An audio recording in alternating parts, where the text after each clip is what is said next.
A very good morning to all of us gathered here, and we are about to begin a very important session of this conference. It is going to be a very short 45-minute session, so I want to really limit what I am saying to the minimum number of words and allow my panelists to share their experiences.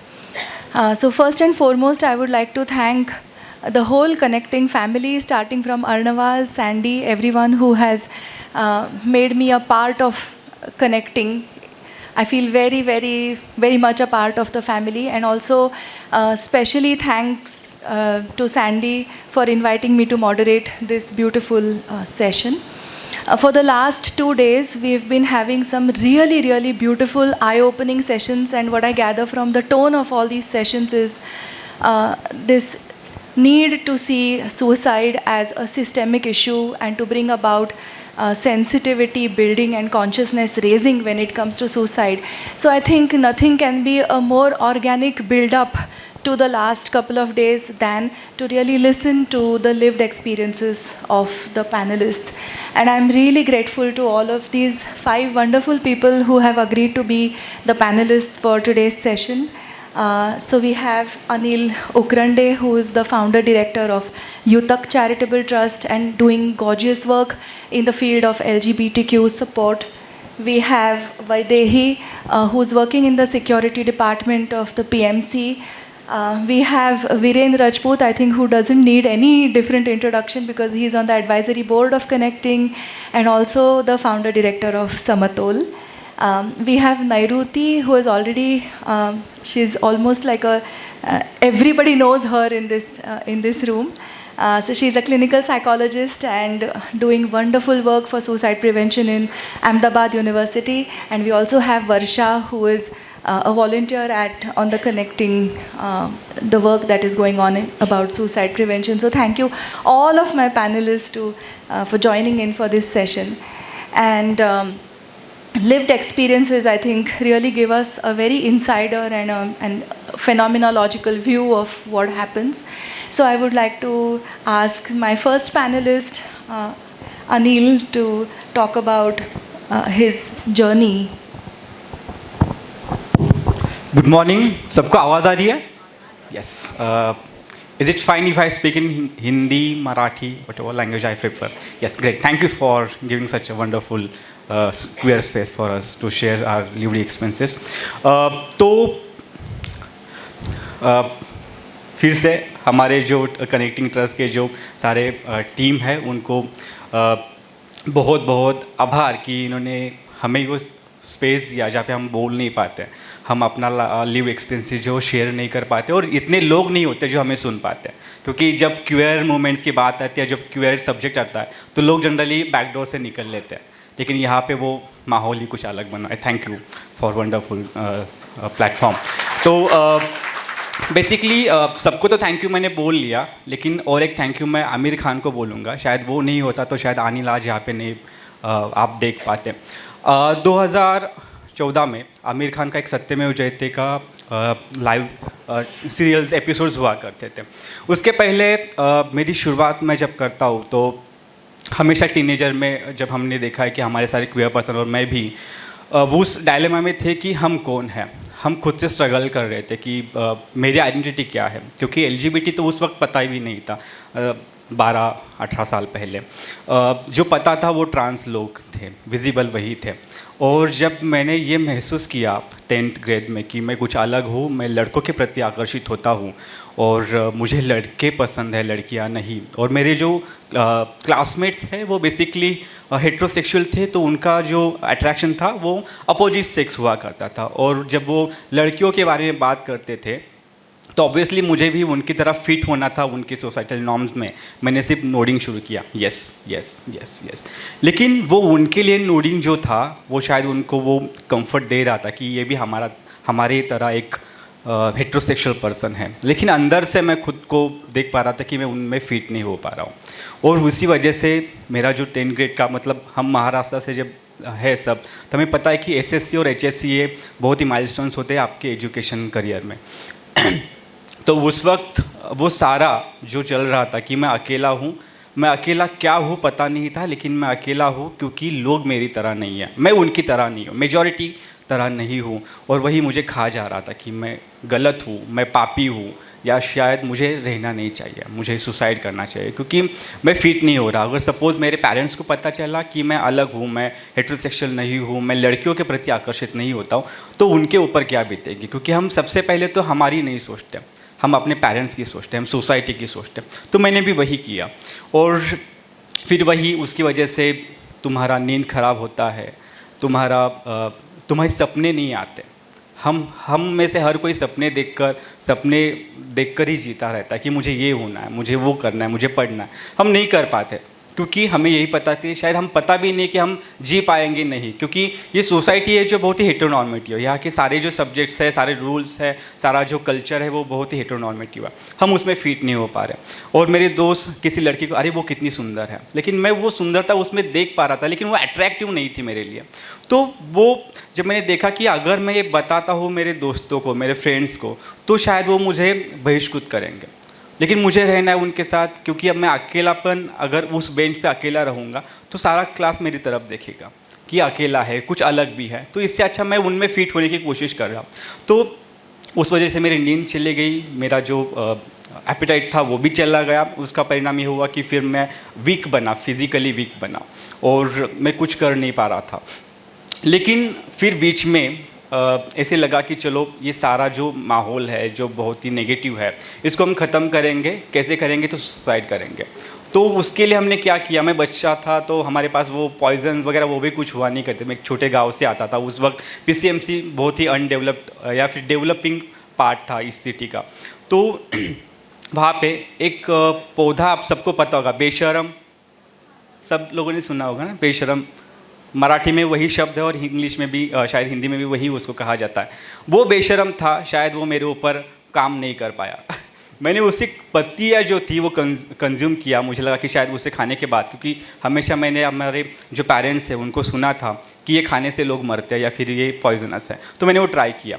कुछ पत्तियाँ चबा ली, लेकिन मैं मर नहीं गया उस वक्त।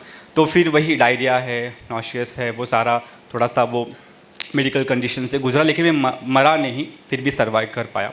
और फिर उसके बाद कई महीनों के बाद मैंने सोचा कि चलो ये तो सुसाइड का पहला अटेम्प्ट था जो हमने सर्वाइव कर लिया, दूसरा अटेम्प्ट कर लेते हैं। तो मैंने कहा कि चलो हम कभी हमारे यहाँ पे ना खान जो माइंस हुआ करती थी, वहाँ पे बहुत माइंस हमारे पीसीएमसी में हुआ करती थी उस वक्त। आज वो बुझाई गई है, शायद वो बुझाई गई, उसके साथ मेरी यादें भी जो सुसाइड की थी वो भी बुझ गई उस माइंस के साथ। तो वहाँ पे मैंने अटेम्प्ट किया कि मैं वहाँ पे उड़ी लगाऊँ और मर जाऊँ, लेकिन मुझे स्विमिंग भी आता था, तो वो भी मैं सर्वाइव कर गया। तो 2 अटेम्प्ट्स थे जो मैं सुसाइड के लिए मैं फेल हुआ। मतलब एसएससी जो 10th क्लास था वो तो मैंने पास किया, लेकिन सुसाइड अटेम्प्ट तो मैंने फेल किया। लेकिन उसके शायद वजह या फिर उसके पीछे जो मकसद था, एक था कि शायद मैं कुछ मेरे लोगों के लिए करूं, शायद उसके पीछे कोई रीज़न था। तो बाद में जब मैं बिंदु माधव खीरे की जो समापति ट्रस्ट संस्था थी उस वक्त काम कर रही थी हमारे लोगों के लिए, मैंने उनसे कनेक्ट किया, जहाँ पे मुझे ये सारा जो मेंटल हेल्थ इशू था, जो मेरे लिए, मेरे साथ कोई नहीं था, वो जो वैक्यूम था मेरे लिए, क्योंकि लोग ही पता नहीं थे कि गे कैसे होते हैं। जो विजिबल थे वो ट्रांस लोग थे, मैं खुद को ट्रांस समझ रहा था उस वक्त। वो भी मेरे लिए आइडेंटिटी क्राइसिस हुआ करता था, क्योंकि मैं सिसजेंडर हूँ ये मुझे पता ही नहीं था जब तक आमिर खान मेरी लाइफ में नहीं आता।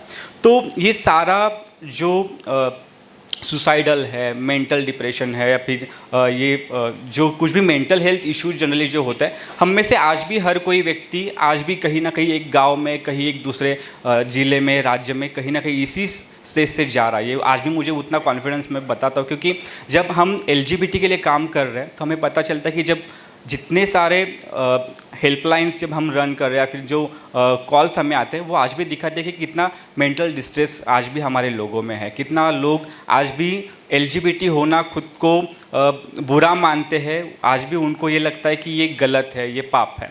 तो मुझे नहीं लगता कि शायद ये मेंटल हेल्थ कंडीशन जो है आगे बढ़ेंगे, क्योंकि हमारे जैसे लोग आज जो हमें सुन पा रहे हैं वो कहीं ना कहीं हैंड होल्डिंग करेंगे, कहीं ना कहीं वो सपोर्ट एक्सटेंड करेंगे हमारे लोगों के लिए। और अनिल जो फेल नहीं हुआ कुछ चीज़ों को, शायद मैं वही चाहता हूँ कि मेरी आने वाली पीढ़ी भी, और आज भी मेरे साथ जो पीढ़ी है जो कहीं ना कहीं जी रही है, वो भी अनिल की तरह एक आगे आके खुद को साबित करेंगे। Thank you. Thank you so much, Anil. Thank you so much. That was very candid. Thank you. So before I proceed, I wanted to say that it was very sensitive that Connecting has already had these volunteers who are giving listening support, because I think this panel itself is a very sensitive kind of a space where people are going to be sharing their lived experiences. And like Freud has said, nothing that is human is foreign to me. So many of us, while listening to these experiences, might feel triggered, might have some stories, some things that we may have ourselves experienced, or somebody very close to us may have experienced. And so if at any point during this session, if anybody feels that way, there are all these volunteers sitting here, and there are also rooms where they can, the booths where they can sit and take that listening support. So thank you very much, Anil, for sharing that. And this panel, one of the things that we also want to highlight is what we've been talking over the last couple of days, which has been that there are these 3 B's, as they call it, that push people to that limit where they want to end their life. And those 3 B's are, one is this sense of not belonging, the other is feeling that I am a burden on other people, and the third is unbearable pain. So these 3 B's sort of really push people to that brink. So we again have our next panelist, Vaidehi, who would also like to share her journey. नमस्कार, मैं वैदेही मोहन राव वरहाडे। अभी जैसे अनिल ने भी अपना experience share किया, मैं जब मेरी प्यूबर्टी में आई थी, मुझे कुछ डिफरेंसेस समझ में आ रहे थे, क्योंकि मैं जब जन्मी थी तो सबको तो वही लगता था कि हमारे घर में लड़का पैदा हुआ है। बट जब मैं प्यूबर्टी में आई तो मुझे कुछ डिफरेंसेस समझ में आए कि नहीं, मेरे हैंड मोमेंट्स, मेरा फेमिनाइन टच, बाकी सारी चीज़ें वो जो अलग है सब लोगों से। मैं जब सोसाइटी में, जब मेरे क्लास में, जब मैं बाहर निकलती थी तो लोग मुझे टॉन्टिंग करते थे, और मेनली सबको पता है कि एक छक्का करके सब लोग बोलते बाई लिया छक्का, ये बोलते थे। मैं वंडर करती थी, ये वंडर ही हुआ मेरे लिए कि लोग मुझे ऐसा क्यों बोल रहे हैं, कि मैंने ऐसा तो कुछ किया नहीं है। बट जब वो अपोजिशन सोसाइटी से आने लगा कि नहीं, तुमको जो लोगों ने जैसे बोला है वैसे ही जीना पड़ेगा, वैसे ही तुमको लड़कों के जैसे चलना पड़ेगा, बाकी सारी चीज़ें लड़कों जैसी करनी पड़ेगी, और क्रिकेट में तुम कॉमन ही बनोगे। मैं तो, मेरे को क्रिकेट पसंद नहीं है, लेकिन भाई क्रिकेट में मेरे को कॉमन ही बनाते थे, क्योंकि पता था ये बैटिंग भी नहीं कर सकती, बॉलिंग भी नहीं कर सकती, इसको कॉमन बना के फील्डिंग में लगा दो बस। ये सारी चीज़ें ट्रिगर्ड मुझे तब हो रही थी जब मैं मेरे 11th में थी, और मैं 10th तो कैसे भी निकाल दिया था, क्योंकि मेरे को समझ में नहीं आ रहा था कि ऐसा क्यों हो रहा है। मैंने पहले डिस्कवरी पे एक टैबू करके एक सीरीज़ आती थी, मेनली बहुत से लोगों ने देखा होगा टैबू सीरीज़। मैं डिस्कवरी पे टैबू सीरीज़ देखती थी, तब मुझे समझ में आता था कि ऐसे भी लोग रहते हैं, बट मुझे इतना आइडेंटिफिकेशन नहीं हुआ था कि मैं भी इनके जैसी हूँ करके, बट मुझे ये लगता था कि डिफरेंसेस है। इन डिफरेंसेस को जब मैं मतलब इलस्ट्रेट कर रही थी अपनी लाइफ में, मुझे दिख रहा था कि मैं बाज़ार मांगने के लिए जाने वाली हूँ बाद में। मैं जितने भी लोगों को देखती थी, जैसे विजिबिलिटी ट्रांस पर्सन्स की रहती है, तभी भी गे पर्सन्स की उतनी विजिबिलिटी नहीं थी, बट मैं उस टाइम पे मेरे को समझ में आता कि नहीं, मेरे को ऐसा नहीं करना है और रहना नहीं है। मेरा जो 10th 12th था वो बहुत बेकार गया, क्योंकि एक जो लविंग जो थी मैं, जो एक हर जगह पे जहाँ पे मैं भी जाती थी तो कप ऑफ टी जो होती थी, वो मैंने इतना आइसोलेट कर लिया था खुद को, मैंने हर पिंजरों में बंद कर रखा था। नहीं, मेरा फेमिनाइन टच दिखेगा तो लोग मुझे बोलोगे, मेरे हैंड मूवमेंट्स देखेंगे तो लोग मुझे बोलेंगे, हर कोई ना कोई, और हर किसी को ये एक फैसिलिटी मिल जाती है कि इसको टॉन्ट तो करना ही मतलब करना ही है। वो एक टॉन्टिंग से बचने के लिए, बाकी सारी चीज़ों से बचने के लिए, जो एक मेरा एक लविंग नेचर था, जो मेरा एक लाफुर नेचर था, उसको मैंने छोड़ के मैं एक लोनलीनेस में आ गई। मैं हर जगह पे अपने आप को एक्सप्रेस नहीं कर पाती थी, क्योंकि मैं एक्सप्रेस करूँगी तो एक्सपोज हो जाऊँगी। ये जो एक टर्मिनोलॉजी जो मेरे माइंड में आ गई थी, उसके वजह से एक मेंटली अंदर में बहुत प्रेशर चल रहा था मेरे। मैंने ऐसे बहुत बार ट्राई तो किया है, बट मैं ऐसा अभी मेरी पर्सनल थिंकिंग है कि सुसाइड करने के लिए आप में वो एक करेज भी होना चाहिए। क्योंकि वो मेरे में नहीं है, इसके वजह से मैं अभी भी बची हूँ ऐसा मुझे लगता है। क्योंकि जब मैंने मेरे 11वीं में मेरे सीलिंग फैन से मैंने ट्राई किया, मैं घर में अकेली रहती थी, सो एक ट्रिगर होता था वो सारी चीज़ें कि नहीं नहीं अभी तो नहीं जीना है, ये क्या हर किसी को कैसे मैं ये मिल जाता है कि मेरे को ही बोलेगी हर कोई। सो उसके वजह से मैंने ट्राई किया, बट फ़ैन भी गिर गया और मैं भी गिर गई। घर वालों को तो उतना पता नहीं चला, मैंने बोला फ़ैन गिर गया होगा, ऐसा कुछ हुआ होगा, मेरे को तो नहीं पता। बट वो चीज़ें मुझे समझ में ही नहीं आ रही थी कि मैं क्यों ऐसा खुद फील कर रही हूँ। ये मेरे अंदर से आ रहा है कि नहीं नहीं लोग जैसा मेरे को फील कर रहा रहे, उसके वजह से मैं ट्रिगर हो कि ये सारी चीज़ें करके मर ही जाऊँ, उससे तो मेरे को शांति मिलेगी और मेरे घर वालों को शांति मिल जाएंगे एटलीस्ट। क्योंकि जब मेरे मूवमेंट्स दिखते थे तो मेरे घर वालों को भी बोलते थे कि तुम्हारे घर में ऐसे बाइले जैसे क्यों चलता है। मेरे मामा मेरे अंकल्स मेरे को हर बार बोलते कि नहीं नहीं ऐसे नहीं चलना है, लड़कों जैसे चलो ना, लड़कियों जैसे क्यों चल रहे हो, तुम क्यों ऐसा कर रहे हो, हमारी जहाँ पे भी जाते हो हमारी नाक डुबा देते हो, सब लोग हमें बोलते हैं कि तुम्हारे घर में ऐसा छक्का कैसे के पैदा हुआ करके। सो ये मुझे बहुत ट्रिगर करता था। उसके बाद मैं ग्रेजुएशन में गई, मेरा बीटेक चालू था केमिकल इंजीनियरिंग में। सो वहाँ पे जाने के बाद मुझे गे शब्द पता चला। जो मेरा एक रूममेट था और मेरा क्रश भी था, उसके साथ मैं एक 1 ईयर रिलेशनशिप में थी। सो उसके बाद ये चीज़ें बहुत ज़्यादा ट्रिगर होने लगी, क्योंकि एक एक्सेप्टेंस रहता है हमारे लाइफ में कौन है जिसको पता है मेरे बारे में, जो एक ऐसा कोई नहीं था पूरी लाइफ में। जब अगर मैं ग्रेजुएशन तक देखूँ तो ऐसा कोई पर्सन नहीं था जिसको मेरी आइडेंटिटी के बारे में मैंने खुद बताया और वो जिसके साथ मेरा ये डिस्कशन हुआ होगा। और वो व्यक्ति को मैं जब रिलेशन में होने के बाद, वो बाकी सारी चीज़ें होने के बाद, वो यूज़ करने के बाद ऐसा वो बोला कि मैंने उसको यूज़ किया है, ये सारी चीज़ें होने के बाद वो मुझे छोड़ दिया, 1 साल के बाद छोड़ दिया। सो वो मुझे बहुत ट्रिगर किया कि मेरे घर वालों को मैं बता नहीं पा रही हूँ ये सारी सिचुएशंस में क्या फ़ील कर रही हूँ। एक बंदा मिला था उसके साथ भी ऐसा प्रॉब्लम चल रहा है। सो जब वो उसकी बहन की शादी थी तो वो गाँव गया था।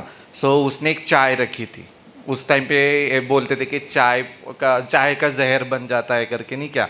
सो वो 15 दिन तक चाय वहाँ पे पड़ी थी। सो जब वो वापस आया था तो हमारा ऐसे ही एक आर्ग्यूमेंट हो गया कि नहीं तुम मेरे को कैसे छोड़ सकते हो। उसने मेरा घर का सामान फेंक दिया, मेरे रूम में से सारा सामान फेंक दिया बाहर में। सो हीटेड आर्गूमेंट होने के बाद मैंने वो चाय पी ली। मैं बोली नहीं अभी तो मैं मर जाऊंगी, तुम अगर मेरे साथ ऐसा करोगे तो मैं मर जाऊंगी। लेकिन वो एक समझ में नहीं कि मुझे वो क्यों ट्रिगर किया कि अगर मैं एक ट्रांस हूँ, मैं तभी तो अपने आप को गे समझती थी, ट्रांस भी नहीं समझती थी। क्योंकि एक ट्रांस जब आपको एक्सेप्ट करना रहता है तो वो जर्नी बहुत बड़ी, सेल्फ आइडेंटिफिकेशन की जो जर्नी रहती है वो बहुत ज़्यादा ये रहती है। क्योंकि आप इस लेवल से डायरेक्ट इस लेवल पे आते हो कि सबके पैरों के नीचे चले जाते हो जब आप ट्रांस बनते हो। सो उसके वजह से मैं खुद को एक्सेप्ट नहीं कर पा रही थी। और जब मैंने वो चाय पी तो फिर मुझे फूड पॉइजनिंग हुआ। उसके बाद वो टाइफाइड, निमोनिया, बहुत कुछ लेके गया। मैं 1 महीना अस्पताल में थी। और तब मेरे पार्टनर ने मेरे माँ को बताया था कि नहीं तुम्हारा लड़का छक्का है, गे है, इसकी वजह से ये ऐसे काम कर रहा है। सो मेरे घर वालों को तब उतना समझ में नहीं आया, मेरे ओनर्स ने वगैरह बताया। सो वो एक मुझे बहुत ज़्यादा ये लगा कि नहीं मेरे घर वालों को पता चल जाएगा तो ये जो मेरे हॉस्पिटल का बिल भरे वो भी नहीं भरेंगे वो लोग, तो मेरे को तो ऐसे ही छोड़ देंगे। मेरा जो हॉस्पिटल का है बाकी सारी चीज़ें वो कौन करेगा। इसके लिए मैं मेरे घर वालों के सामने कभी ओपन नहीं हुई। और ये सोसाइटी की वजह से वो ओपन अप नहीं होती हो। लेकिन आज भी मैं ये सारी चीज़ें सोचती हूँ। और आज भी मैं जब देखती हूँ कि मेरे जैसे अभी इसके पहले एक सेशन हुआ, मैम ने बताया कि जब आपके कोई पहचान में का, आपके जो रिलेशन का कोई अगर मरता है तो आपको ट्रिगर करता है। सो मेरे ऐसे बहुत से फ्रेंड्स थे जो मर गए, बहुत से। मेरे जिसने सुसाइड किया उसने सुसाइड किया, घर वालों के प्रेशर से सुसाइड किया, शादी के प्रेशर से सुसाइड किया, हर किसी ना किसी से सुसाइड किया है उसने। तो मुझे भी वो ट्रिगर करता था कि अगर वो कर रहे तो मेरे को भी करना चाहिए, क्योंकि सोसाइटी हमें जीने नहीं देने वाली है। ऐसे भी नहीं जीने देने वाली, वैसे भी नहीं जीने देने वाली है। उससे अच्छा निकल जाओ तो अच्छा हो जाएगा।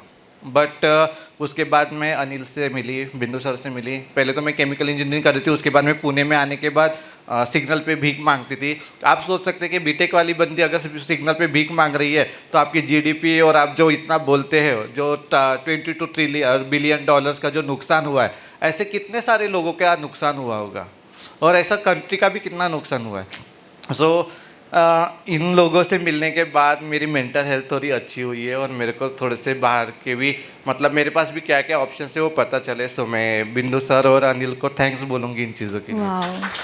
Thank you for David. Thank you so much. That was so candid and very courageous of you to share all of that. And both of you listening to your stories, these are really stories of courage and resilience. I would now like to invite Viren sir to share his journey. Yes, please, please. Yeah, we'll have to maybe cut short little bit and yeah. In the interest of time, we'll have to maybe have slightly shorter. Right. Yeah. My journey from struggle to strength. Hello everyone. I'm Viren Rajput and for past 3 decades, I lived with bipolar mood disorder. I was born into business family and lived stable and focused life. Never imagining that I would one day face mental health challenges. But at the age of 30, life changed. I began to experience unpredictable mood swings, from deep sadness to restless energy, which later came to be known as bipolar mood disorder. Though it was because of stress and for the business pressures, my family used to think that way. But soon it became clear that there was something more to it. During depressive phases, I would completely withdraw, spending days in bed, feeling hopeless, even having thoughts of self-harm that would come for the period of normalcy and followed by outbursts of mania energy that made me restless and overactive. These repeated cycles left me drained physically, mentally, and emotionally. Due to lack of awareness, we went from one doctor to another, helping out for a quick fix. I often stopped medications when I felt better and only relapsed again. Finally, my sister took me to another psychiatrist, and fortunately, I was diagnosed bipolar mood disorder. This psychiatrist turned to be my lifesaver. He was caring, attentive, and of course competent. He listened, explained, and helped me to understand and build insight in my condition. Through this long journey, I realized recovery isn't in just 3 forms. It is the 4 pillars: medical treatment, acceptance, structured routine, and emotional support. It took nearly a decade of discipline and patience to find emotional balance. In 2007, I joined Prajit Self-Help Group, which works for depression, Dr. Ullas Luktuke. The group taught me simple and powerful tools: positive self-talk, living one day at a time, affirmations. I'll just skip the affirmations. Books by Louise Hay helped me to develop kindness and love towards my own self. I also discovered the spiritual side to it, which sometimes rarely talked about. The turning point came when the verse from the Bible, "For I know the plans I have for you, declares the Lord, plans to prosper you and not to harm you." This gave me purpose and future. After reading this Bible verse, it gave me strength and faith in my life again. As I regained stability, I wanted to give back to the community. In Marathi we say, "Dene Samajache." So I joined, it was my inner calling that I should join some NGO, and this way I came in Connecting Trust. For 18 years I have been working as a volunteer with Prajit Self-Help Group and Connecting, reaching out to people and families who face similar struggles. I want to express heartfelt gratitude to mentors, trainers, and Arnavas, which continues to inspire me every single day. Recently, under the guidance of Dr. Ullas Luktuke, Dr. Vidyadhar Watwe, and Sujalatai Watwe, we started Samotol, the bipolar mood disorder support group. It's a safe space for patients and caregivers to connect and share. Within just few months, we grew up to 180 members for this bipolar mood disorder Samtol group. Showing such a support needed, watching the initiative grow has been one of the most fulfilling experiences of my life. It marks my journey from victim to survivor and now as a warrior. I continue to walk this path with hope, purpose, and gratitude. Thank you.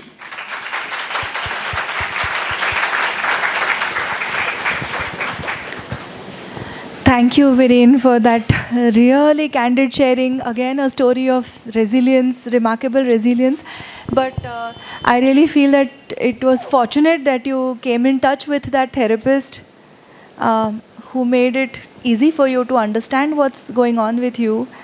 And that brings us to our next topic, which is how does the journey of a person who is going through such intense distress feel to somebody who supports? And so we have Varsha who will be talking to us about how that journey has felt for her as a supporter.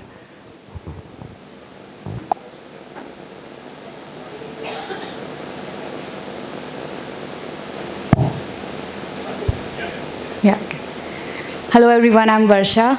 I'll try to keep it really brief because I really want to hear Nariti talk as well.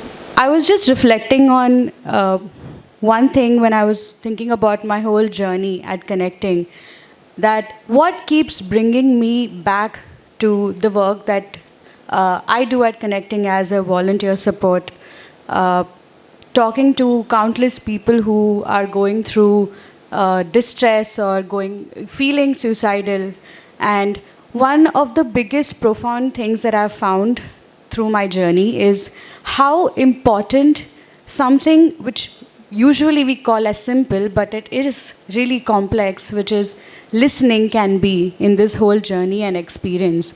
When someone says, yeah, I'm listening to you, there are so many levels to it, which I honestly did not know before I started working at Connecting, and I went through the whole training program and my experience. And one of the things that I want to really touch upon, which really touched my heart, was we have one of the principles, which is anonymity, and it's so beautiful because I don't know anything about the person who calls me. I don't know their name, I don't know their identity, I don't know any of their backstory. But through the call or through the sharing, there is a deep connection that still forms. And it just amazes me how that connection can form with just a lot of genuineness. And out of all these experience, what I have realized is all that I offer is a presence. And I know Irina and a lot of other lovely panelists also spoke about that, and that really stayed with me. That what I offer is just presence, a simple presence where I want to be with them in that moment, and my intention is to be with them in that moment and understand what it must be like for them, and what stress they must be growing through that made them call on the helpline. And what I also realized is there are no expectations in this connect, in this sense of belonging. There is nothing that I'm trying to fix for that individual. There is also no unsolicited advice that I'm offering. I'm just being there with them. And that itself, in a lot of the, callers I have spoken to, I have seen a very subtle softening or shift in them, through this experience. And you can really hear it in their tone. You can hear it. They may have started, talking to you when they were crying or they were in deep distress, or they were taking a long pauses because words were just not coming out of their mouth. And as you just keep staying with them, you realize that there is a soft change in their tone. You could also feel that they are maybe calmed down or maybe not, but just it just really reinstates the whole idea of this presence. And I just want to take a minute to talk about a call that really stayed with me and how that was for me as a listener. There was this individual who called, and here's how the call went. I picked up the phone, and there was just a huge sigh, like, and then there was a pause, and this individual said, मुझे नहीं पता मैं अभी क्या करने वाला हूँ, क्योंकि मुझे जीने का मन नहीं कर रहा है, कुछ बाकी नहीं है मेरे लाइफ में. मेरी माँ का आज देहांत हुआ है और मैं अब भी उनको क्रिमेट करके वापस आ रहा हूँ. And when I heard that, there was, and I'm sure you all also felt it right now, I had this tightening in my chest because of a couple of reasons. One is it reminded me of my mother, who I deeply love, and what was it like for me to even get a glimpse of if this happened to my mother. And all of that came in my mind while I was supporting this person. And all of these thoughts came up, how I would feel, and these are all very fraction of second. It's not like I took a minute to think about all of this. It just immediately comes to you because you're human and it's natural for you to feel all of this. But over the years, I'm learning how to shift my attention from what I am feeling, which Irina, you also spoke about, shift my attention from what I am feeling to gently coming back to, okay, where is this person present, right? And it's not like I'm not going to feel all those things. I may connect very deeply with some emotions, when someone talks about loneliness or things like that. And so to end, the only thing I really wish to appeal to whoever is listening and even, will listen later, as someone who does not come from this academic background within psychology, and someone who is really a layman here, is that if I can just offer presence and just that connect with an individual, I know that it can make a really huge difference. And I hope that everyone who is feeling conscious about the fact that, oh, I don't have, a real degree, or I don't know a lot of concepts, how am I going to help someone? That's not true. You can offer simple listening, being with them in that moment, trying to think of what it must be like for them, and just stay connected. And that itself is what is really missing, that real connect and the real listening space, that the deep listening that we offer, which doesn't need to lead somewhere. It just needs to be there with someone. Thank you.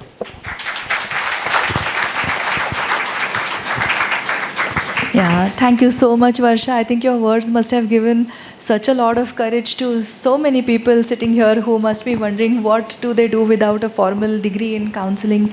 And now I think all of us are also eager to listen to Nairuti's experiences, because yesterday Nairuti and I had a small call, and we discussed about how counseling itself is a very demanding profession, and then at that, to support somebody who is going through suicidal distress can be so much more distressing, and it can put the therapist on edge all the time. And there are legalities involved, and there are forces involved. So we would all now really like to listen to how your journey has been as a therapist.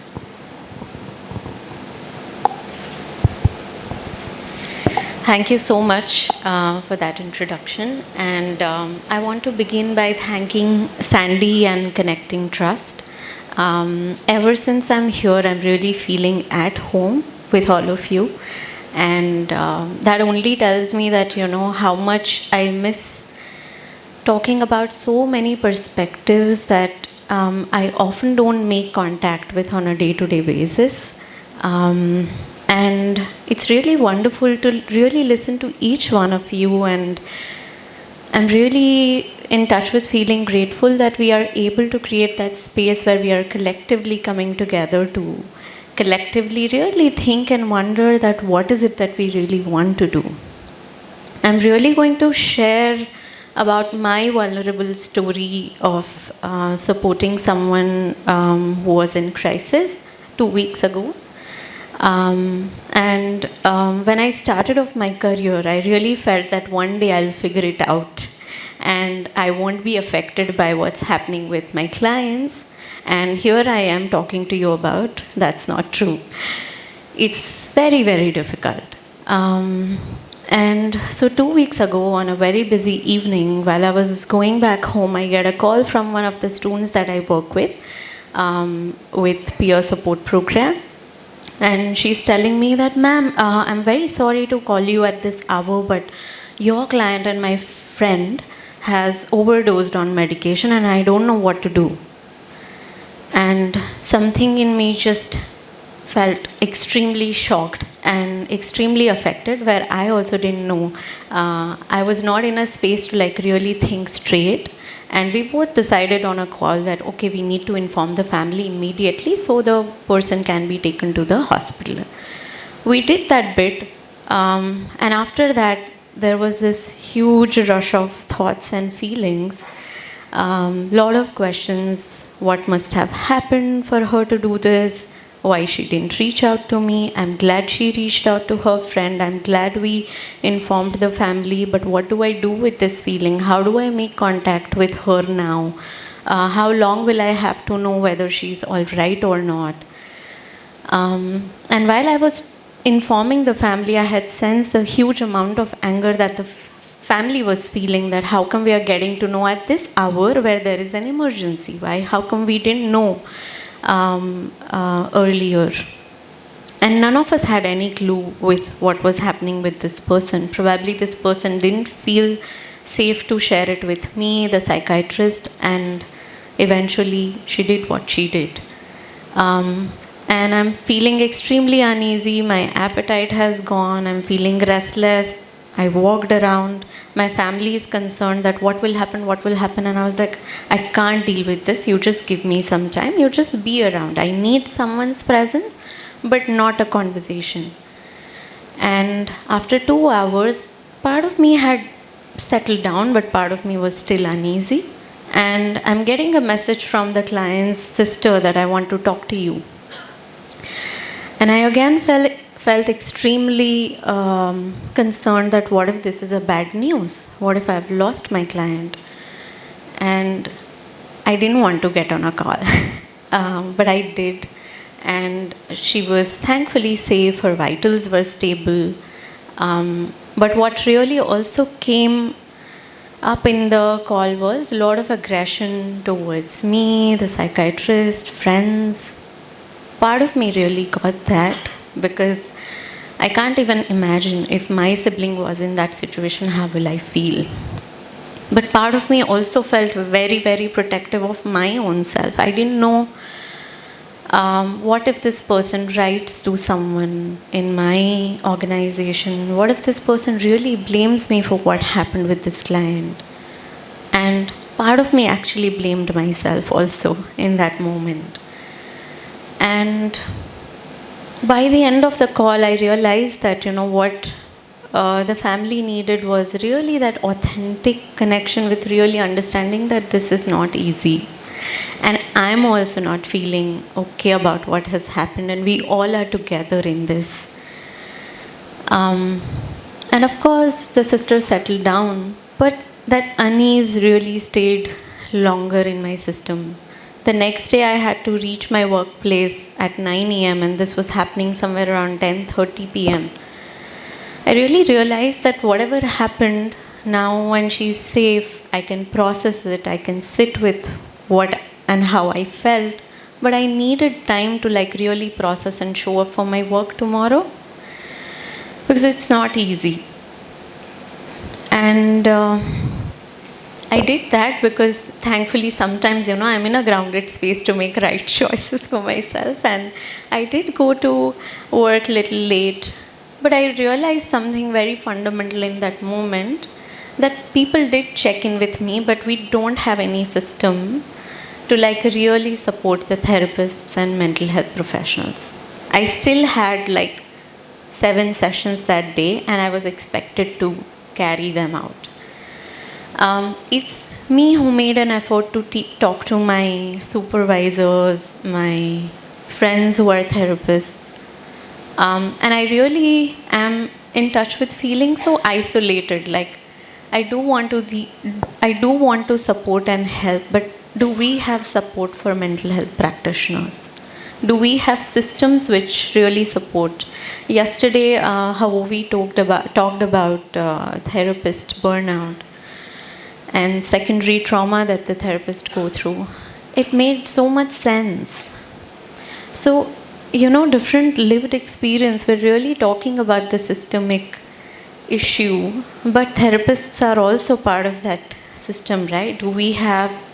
There's so much of responsibility that I feel in my system to take care of so many students and staff members and faculty members. And it's a lot. It's a lot. I don't think I alone or a team of counselors and psychiatrists can ensure the safety of everybody on campus, even if it's a smaller ecosystem that I'm talking about. So the point that I really want to make here is that when we are really talking about systemic issues, it needs systemic solutions, processes.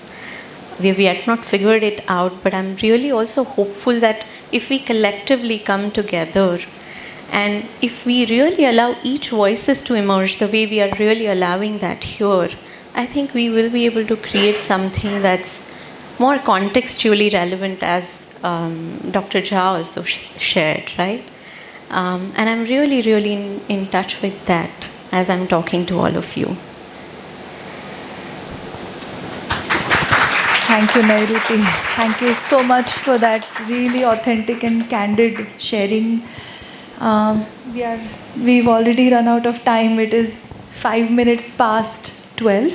But I think there was a very beautiful homepage of a person that I go to often, and he calls it Infinity in a Drop. And I think that's what Nairuti has done. She talked about one experience, but that one experience really encapsulated everything that therapists, the whole landscape of emotions that therapists also go through, and the dire need to create a support system for therapists.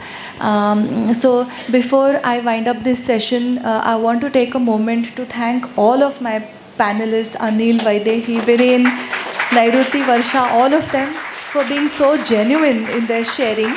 And one last sentence which I want to say is that we've been talking about systemic change and everything. Owing to all the efforts of Arnavaz, Sandy, all my friends at Connecting, the whole team, I must say that all of you, whatever you have done for the last 20 years, has really borne fruit. And here we see a huge community of people who want to do it so sensitively. So really congratulations to all of you and us. So with that, I think we should stop, and we don't have any time for questions from the audience. So we will stop here, but if we can? Okay, maybe one or two?